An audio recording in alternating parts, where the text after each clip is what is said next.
Hi people, TS here. Welcome back to Living Blessed TV. Of course, if you're new around here, make sure you go hit the subscribe button and go check out all the previous content that I've put out prior to this. Of course, just doing my preview for the North London derby. Of course, we go away to Tottenham, who they're kind of in free fall at the moment. From a side that, although I never thought they were title contenders a couple of weeks ago, people were saying, "Oh, they're potential title contenders," or as we tend to know it, put the pressure on team. They've had two back-to-back defeats away to both Burnley and Chelsea. And obviously that means that we're now 4 points off them. We don't really have the best record playing away against them, but I definitely feel that at the current moment in time, if we put in a top performance, we can go there and get a win. I actually do think we may just sneak a 2-1 win, and that's going to be my score prediction for the game.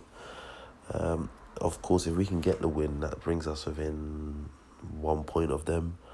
And I was looking at their fixtures, and they've still got Liverpool away and Man City away. They've still got those two fixtures to go away and play. With, of course, those two teams battling for the title, that's going to be some tough fixtures for Tottenham. So if we can get a victory over them and bring it down to 1 point, and looking at the other fixtures they have in hand, potentially that third place spot can open up also. Just looking to some things for the game. Harry Kane, he looked like he headbutt Azpilicueta, or attempted to headbutt Azpilicueta against Chelsea. The FA have said that he's not going to receive any action for that, which I think is bang out of order, and I think that's another reason as to why we really need to go there and beat the brakes out of them, to be honest with you, because it's like, if that was any other player of another team, bar a Mo Salah, that'd probably be looking at a 3-match ban and a certain sort of fine. But he seems to be getting away with it, so that should be more of a reason for us to go there and beat them, and and say, regardless of the cheating or not, you're not going to win against us. Also, Pochettino, he went crazy at the referee the other day. Still haven't heard nothing about that. I remember before Wenger would be getting, touchline bans and stuff, and he'd be knowing about it within 2 days. It's nearly been a whole week, and nothing's been said about it. Probably nothing will be said about it. You'd just be left to it. So, it's quite evident that, the FA and stuff have their favourites in terms of who they won't penalise and stuff. But getting into the game, like I mentioned before, I do think we'll win this game by 2-1. Going to get straight into my predicted 11 for this game. In goal, quite evidently, but Leno.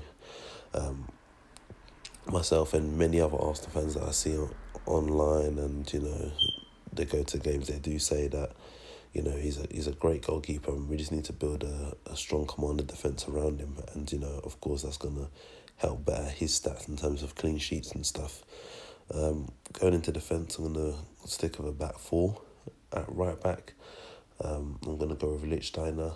Obviously, he didn't play the Bournemouth game because apparently he had a slight injury. That's why he came off against Southampton. But I think he'll be fit, and I think he'll be ready for this game. So I'm going to put Lichtsteiner in at right back. My two centre-halves, I'm going to go with Sokratis and Koscielny. Hopefully we can get the same sort of command defensive performance from them that we did when we played Chelsea at home. And of course, if we get one of those, then we're in for hopefully a good day in terms of things defensively. At left back, I'm going to go with Kolasinac. I know Monreal's probably the more better suited full-back option, but for this game, I'm just going to go with Kolasinac. I just think that we're going to get some opportunities in terms of overlapping down that left-hand side, and I think he'd be the better option. Bearing in mind, he's played a lot of critical passes and assists in this season, so I'm going to go with Kolasinac as the left back. As the two in midfield, I'm going to go with Torreira and Xhaka. Obviously, Xhaka wasn't in the 18-man squad against Bournemouth. No talks of any injuries. I think it was more just ensuring he was rested for this game, so he goes straight back in there for me. Of course, if it comes out in the press conference later today that he's not fit, then of course Guendouzi would be the automatic replacement, but I have no reasons to think as to why Granit Xhaka's not fit. So he goes in the midfield for me. Moving into the attacking three, in a number 10 role, go with Mesut Ozil. He's come back into the side of recent, and he's been putting in good performances, but this is the game which he'll be marked on. Of course, if he goes missing, hiding in this game, he's going to get absolutely slated and say he doesn't turn up away from home. So this is the sort of game he needs to take by the scruff of his neck. And, he seems to be in good form right now, so hopefully he has good confidence, good morale, and he just takes that forward into this game and, we get the win. Playing off the right-hand side, I'm going to go with Mkhitaryan. Again, another player that's played quite good in the last couple of games, especially the last game against Bournemouth. He had an outstanding performance, and, hopefully he can carry that on into this game also. And, if we can get more consistent top quality performances out of him, that's all we can ask for. A lot of people, including myself, thought that maybe this is a guy we should sell because we haven't got much out of him. But at the moment he's proven me wrong, and the longer he does that, I'll be happy, to be honest with you. Off the left hand side, I'm gonna go with Iwobi. Like I was mentioning when I said my decision to play Kolasinac at left back, I was saying that Iwobi's sort of player that creates space for the overlap, and I feel going forward, he's a key player for us.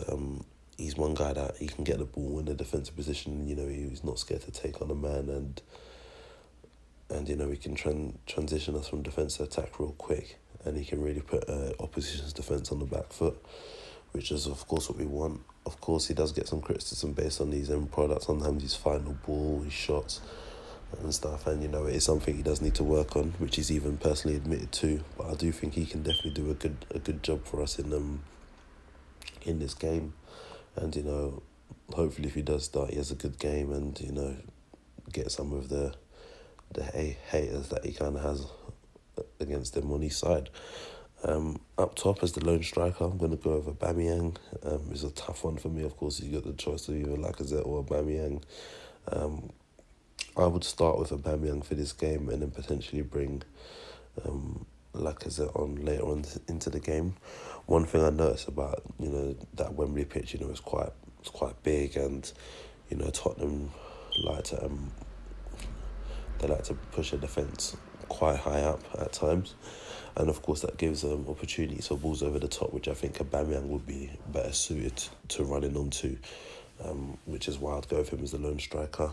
Of course, that's my 11. So in terms of if I had to pick a bench for that, you could have Cech as the option from the bench. The likes of Mustafi, Monreal, Guendouzi, Ramsey, Suarez, and Lacazette. So even with the starting 11, we still have a good strong bench in terms of options to bring off the bench to impact and influence the game. But yeah, like I said before, I think we're going to win this game by 2-1. It's a North London derby. Can never go into a derby saying, I think we're going to lose or whatnot.